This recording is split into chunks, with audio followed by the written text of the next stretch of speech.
The massive screen in the Galactic Council's emergency chamber displayed a desperate message that made even the bravest warriors shift uncomfortably in their seats.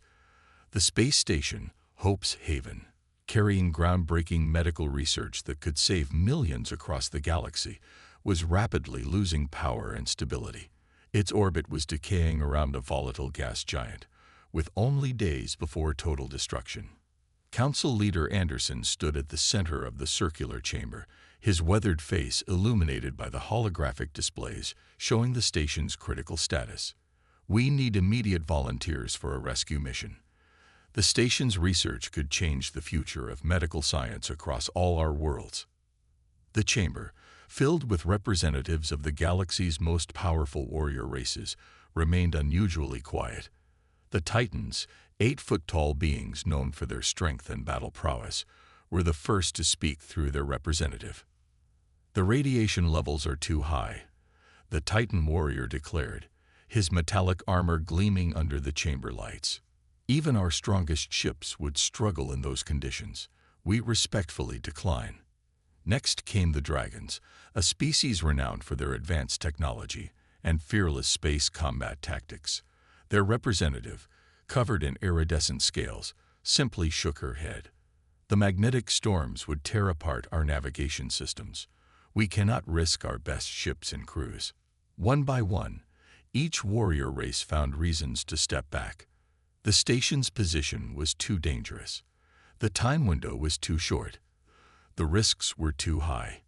Even the Stormbreakers, famous for their daring rescue missions, deemed the situation beyond acceptable parameters.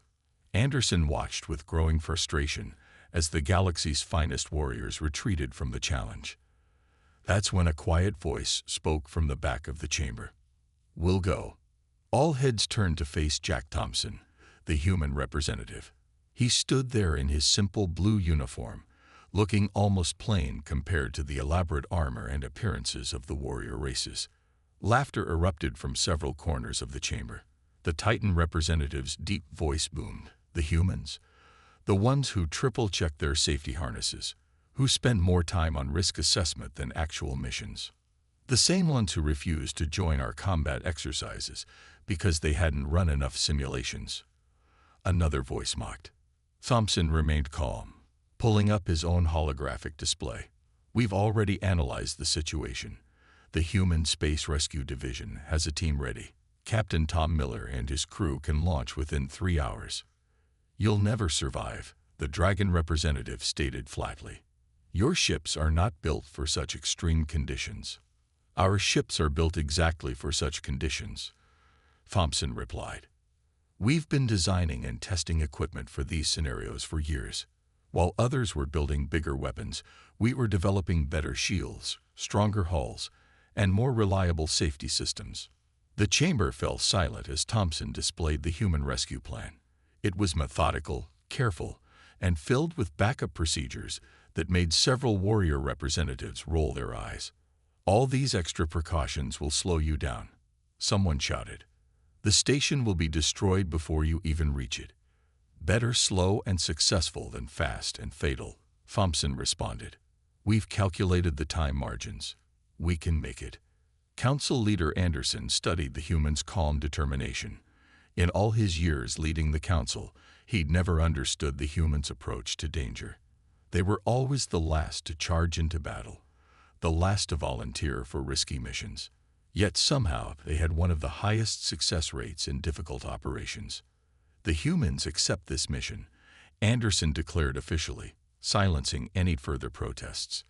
"May your careful planning serve you well." As Thompson left the chamber, he could hear the whispers and snickers. The cowardly humans were at it again, volunteering where braver races feared to tread. But he knew something they didn't. True courage wasn't about rushing in blindly. It was about facing danger with proper preparation and determination. Back in the Human Space Rescue Division's headquarters, Captain Tom Miller was already running through final equipment checks with his team. Their ships might not look as impressive as the warrior race's battlecruisers, but every system was tested, every procedure refined through countless simulations.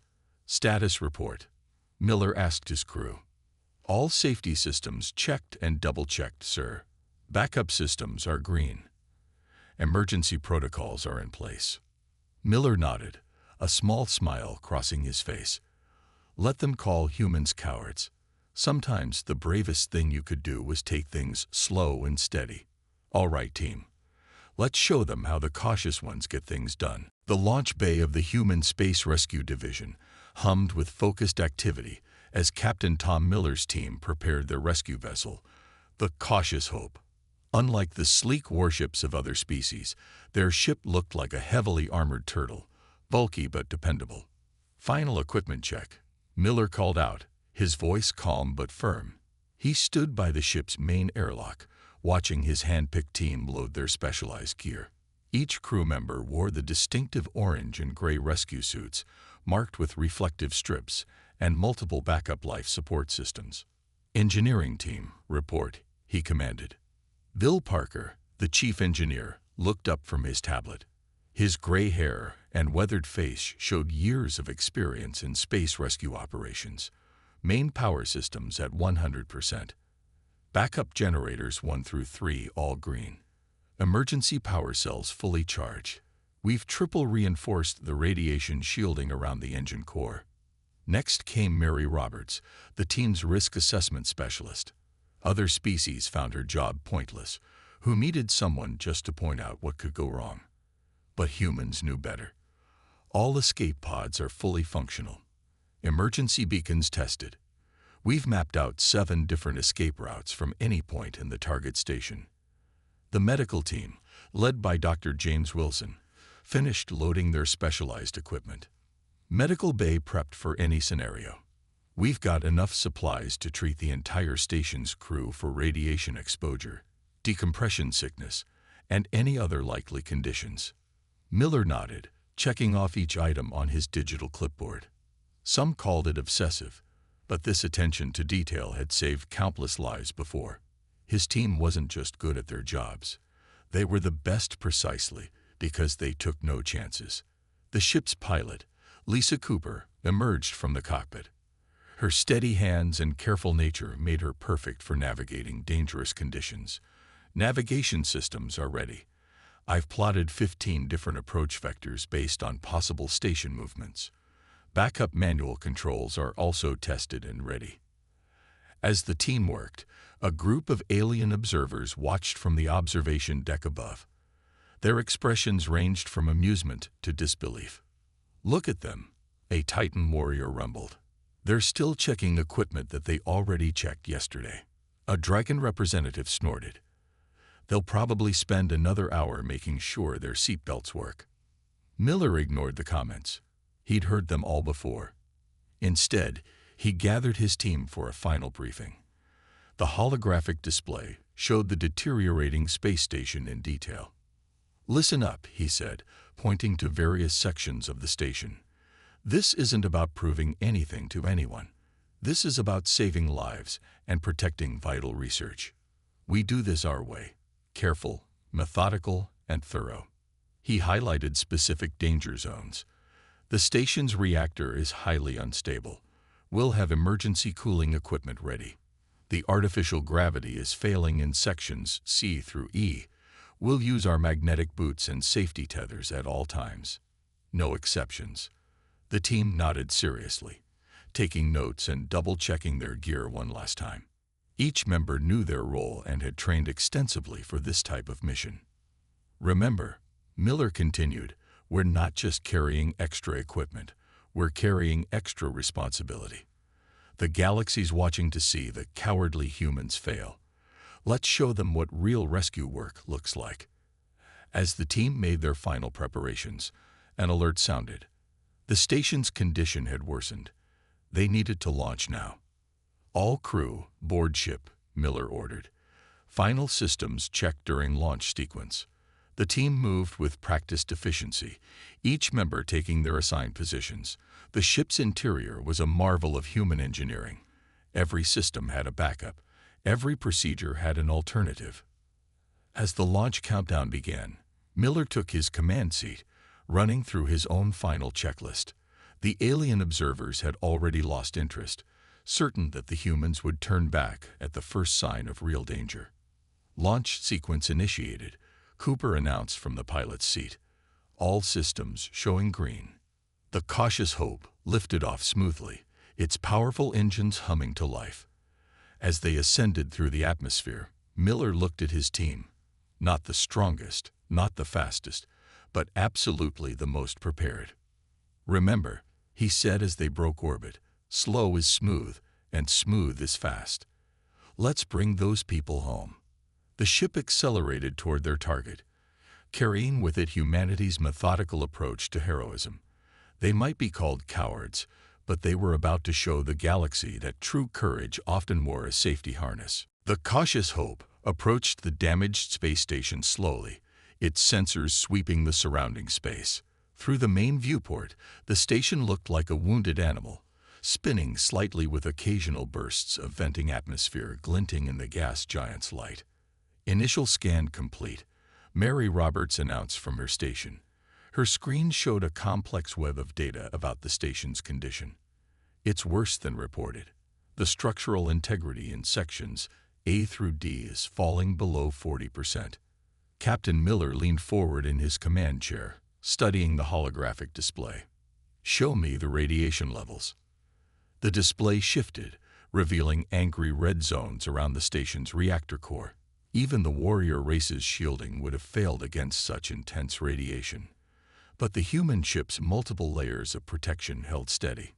"They really left this place to die," Engineer Parker muttered, checking his own readings. "The reactor's going critical faster than predicted. We've got maybe 6 hours instead of the estimated 12. Through the ship's communication system, they could hear the chatter from various alien vessels that had gathered to watch from a safe distance. Their transmissions were filled with predictions of the humans' imminent retreat. "Look, they're just sitting there scanning," a Titan commander's voice crackled through. "They'll turn back any minute now." Miller ignored the commentary. "Lisa, take us closer. Standard approach pattern Delta. James, prepare the medical bay for possible radiation exposure cases." The cautious Hope moved forward with deliberate precision. Every few minutes, they paused for new scans, building a complete picture of the deteriorating station. "Sir," Cooper called from the pilot's seat, "I'm detecting micro-debris fields. The station's outer hull is breaking apart." "Noted. Adjust approach vector by 3 degrees. Activate the forward debris shields."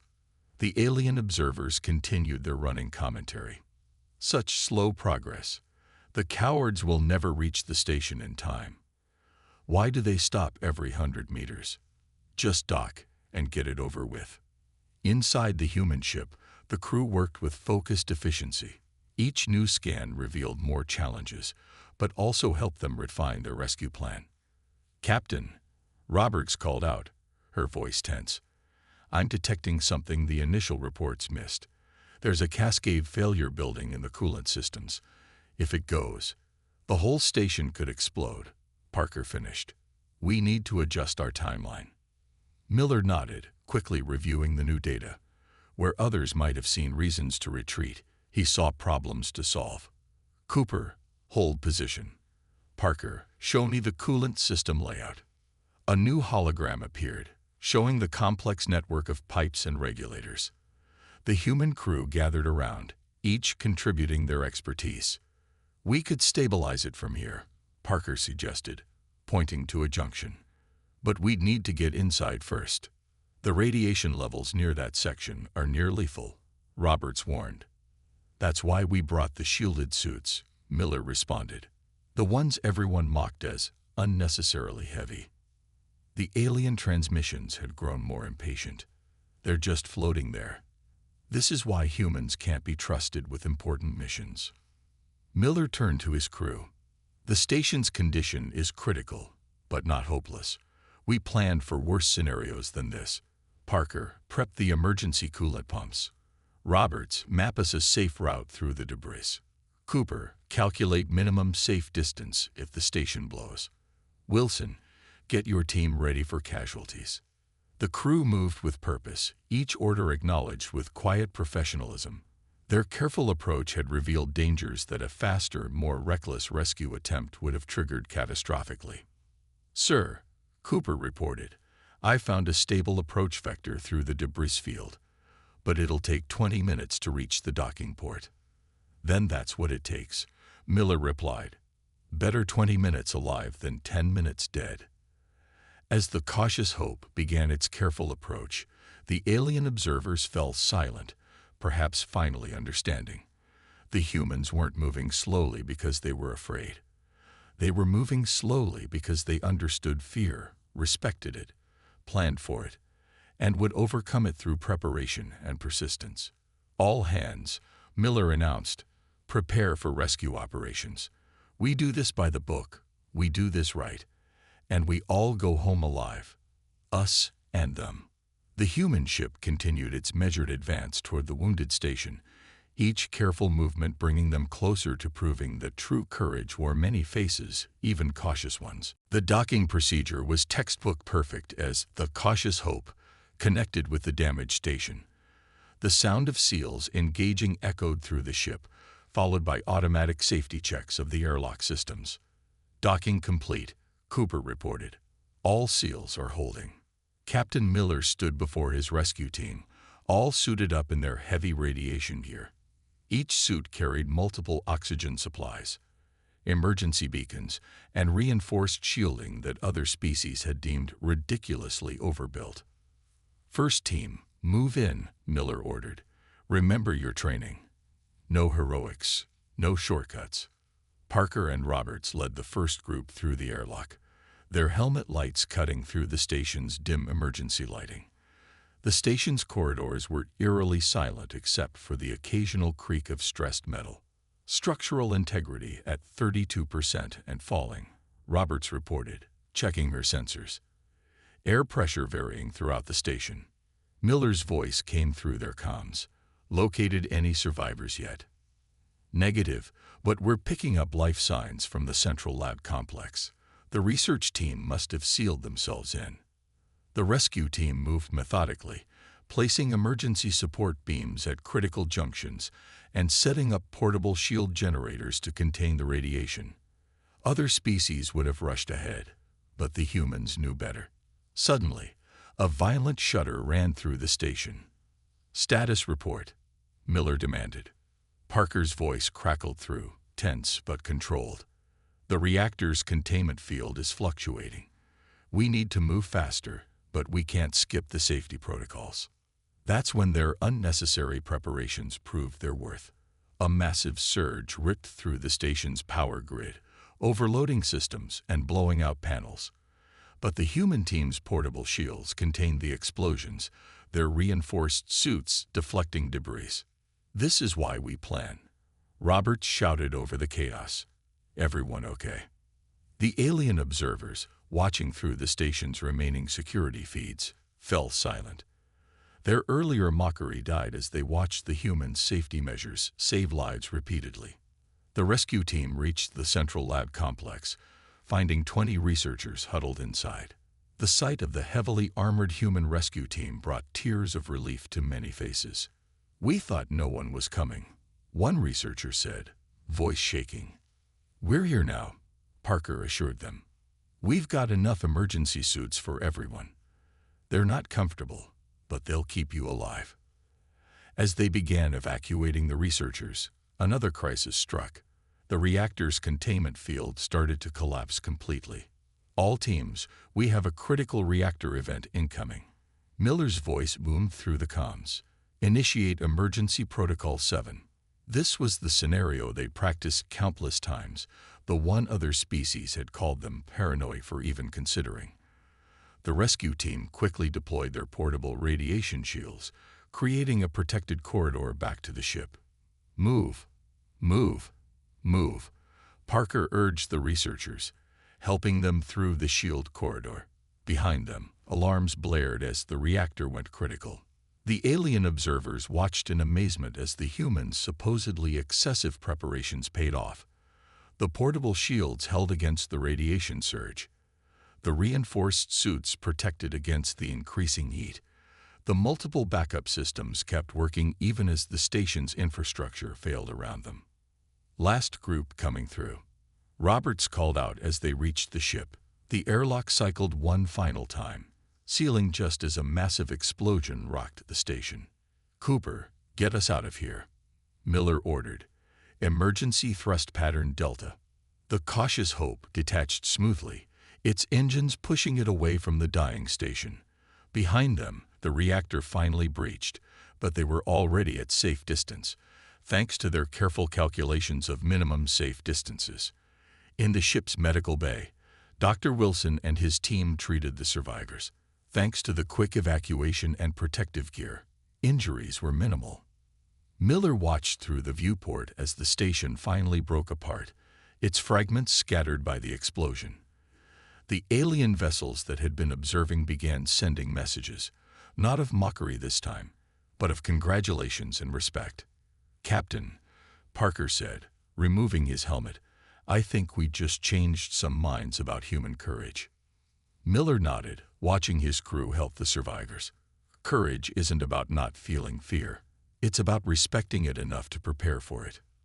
The cautious Hope turned toward home, carrying its precious cargo of saved lives and preserved research. The humans had proven that sometimes the bravest thing you can do is take your time and do things right. Back in safe space, the cautious Hope hummed steadily as its crew worked to stabilize their rescued passengers. The ship's medical bay, designed to handle 3 times its current occupant load, was filled with grateful researchers receiving treatment.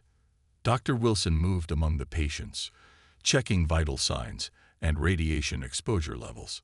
If we hadn't brought the enhanced radiation treatment kits, half of these people would be critically ill by now, he reported to Captain Miller. The ship's communication system crackled with incoming transmissions. The alien vessels that had observed the rescue were now requesting permission to dock and speak with the human crew. Miller allowed 2 representatives aboard, a Titan commander and a Dragon captain. The aliens towered over Miller in the ship's conference room, their usual arrogant demeanor replaced by something approaching respect. "We watched everything," the Titan commander said, his deep voice unusually subdued. "Your safety measures, we had called them excessive, but they saved lives today." Miller pulled up the mission logs on a holographic display. "Would you like to see how we did it? Every step was planned. Every backup had a backup." The Dragon captain leaned forward, her scaled face showing intense interest. "Those portable radiation shields, they shouldn't have been strong enough to contain a reactor breach."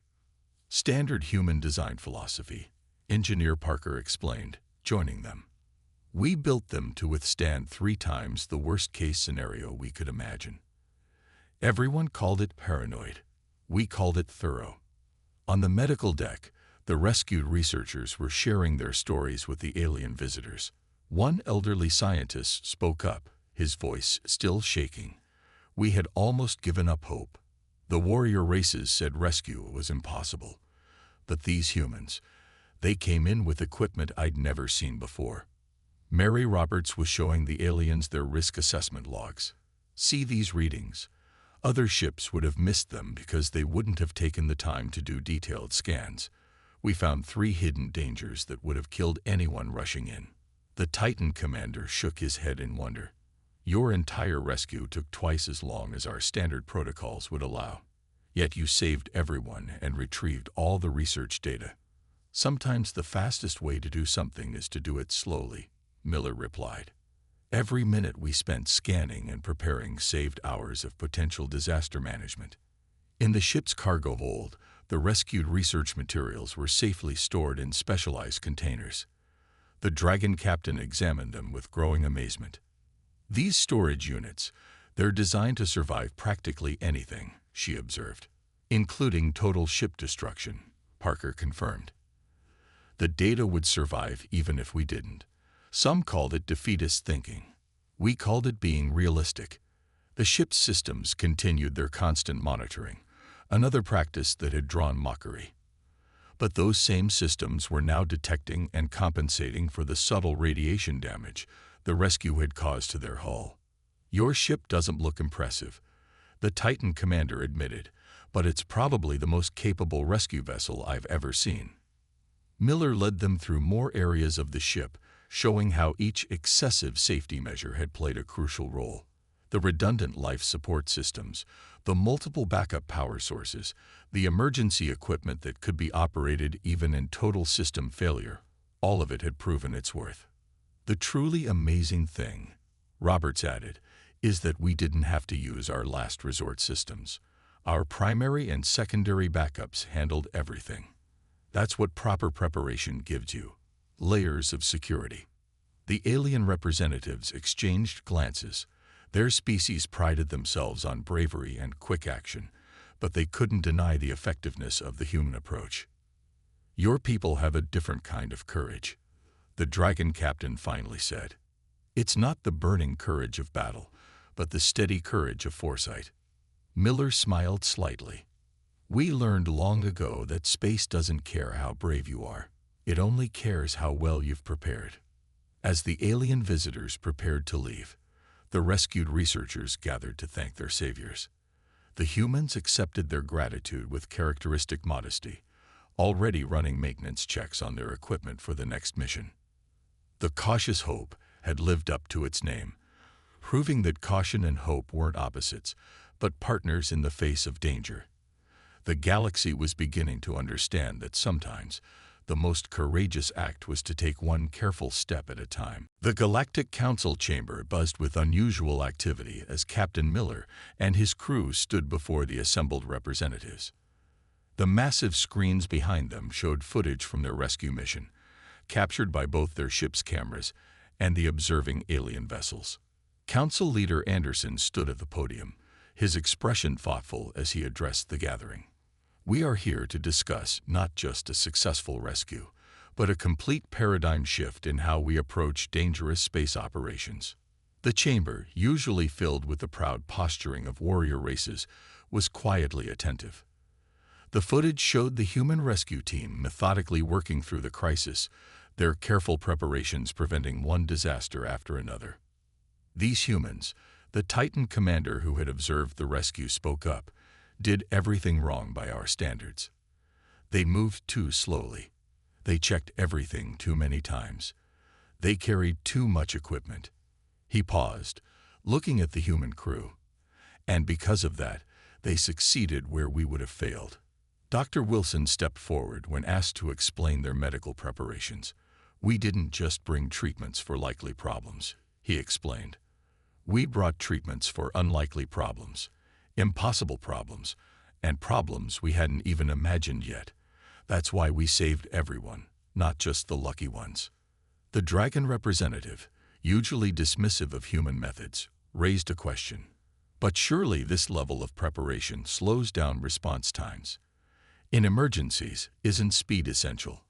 Engineer Parker activated a holographic display showing their response timeline.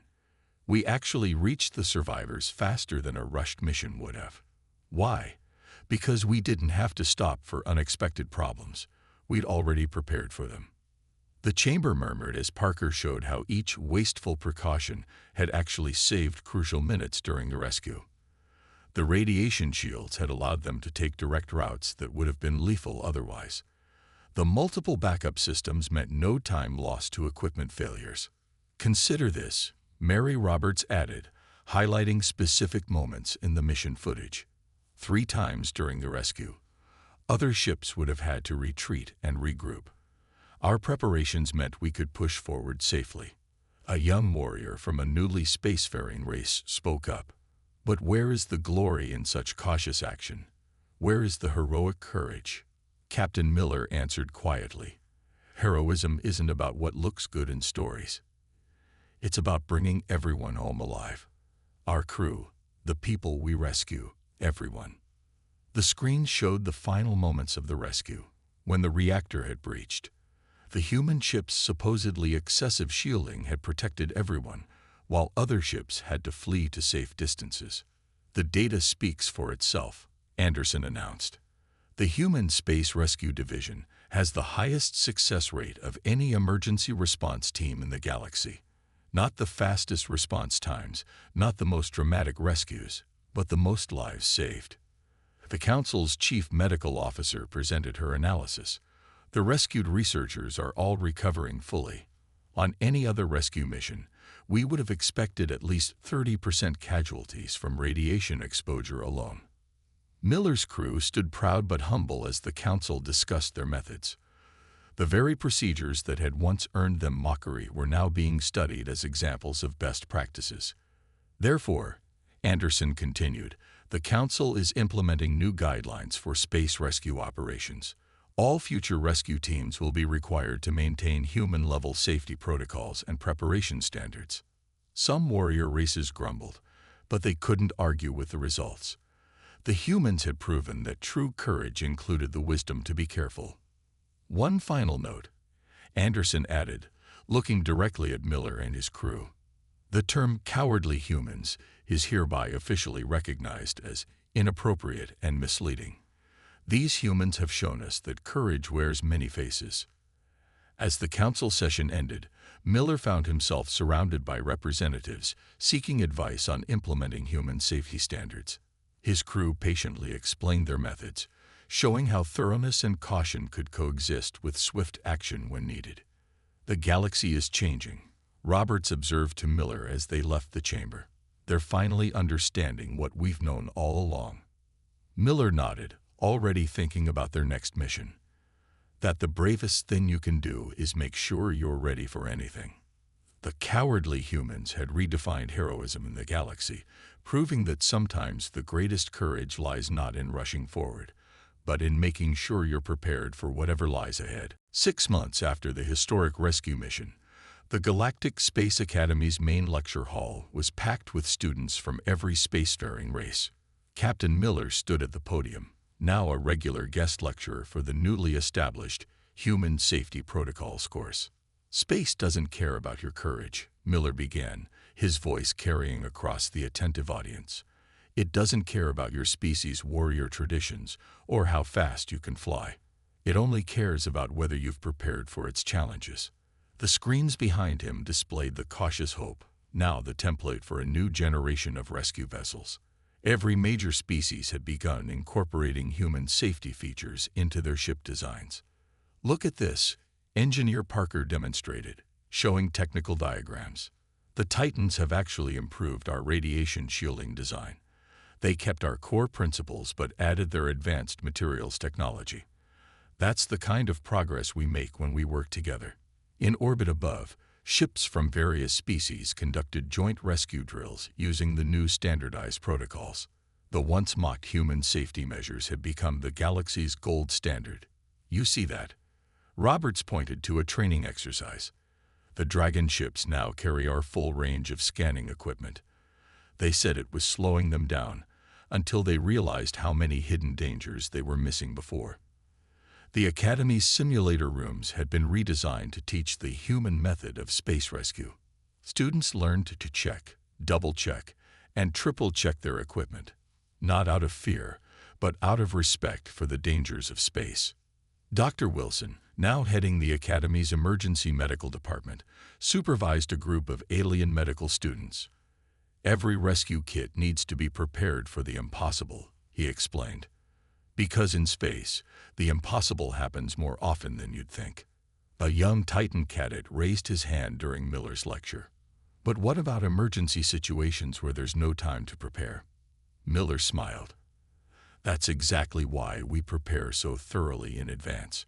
When true emergencies hit, we're ready for anything. Let me show you something. He played footage from a recent rescue operation, where a Dragon ship had used human protocols to save a stranded vessel in record time. They actually completed the rescue faster than their old methods would allow, because they didn't have to stop for unexpected problems. The lecture hall's displays showed statistics from the past 6 months. Rescue success rates up by 40%, casualty rates down by 60%, equipment failure rates nearly eliminated. Your people have taught us a valuable lesson, a Dragon instructor admitted during the faculty meeting. What we saw as cowardice was actually the highest form of professional competence. In the Academy's halls, Training posters now showed human safety procedures alongside the traditional heroic imagery of the warrior races. Courage through preparation had become the new motto of the Galactic Rescue Corps. The best part, Parker told a group of engineering students, is how each species is adding their own strengths to the basic human framework. We're creating something better than any of us could have designed alone. The Academy's graduation ceremony that year was different from all previous ones. Instead of showcasing battle simulations and high-speed maneuvers, the graduating class demonstrated their mastery of safety protocols and emergency procedures. You're the first class to complete the new integrated training program, Miller addressed the graduates. You carry with you not just your own species' courage, but the wisdom of careful preparation that humans have championed. The ceremony concluded with a practical demonstration, a simulated rescue operation, where teams from different species worked together, combining human caution with their various natural strengths. This is what we've been working toward, Miller told his original crew as they watched the demonstration. Not just teaching them our methods, but creating a new standard that takes the best from everyone. The term human-style safety had become a mark of quality throughout the galaxy. Ships proudly displayed certificates of human safety compliance, and crew members competed to master the most thorough preparation procedures. As the Academy's new semester began, applications had doubled. Species that once looked down on human methods now sent their best students to learn the art of careful preparation. Remember, Miller told his last class of the day, being called cowardly humans was never an insult. It was just the galaxy's way of saying they weren't ready to understand true courage. Now they do. The transformation was complete. The humans' methodical approach had become the galaxy's new definition of heroism, not fearless charging into danger, but the wisdom to respect danger enough to prepare for it properly.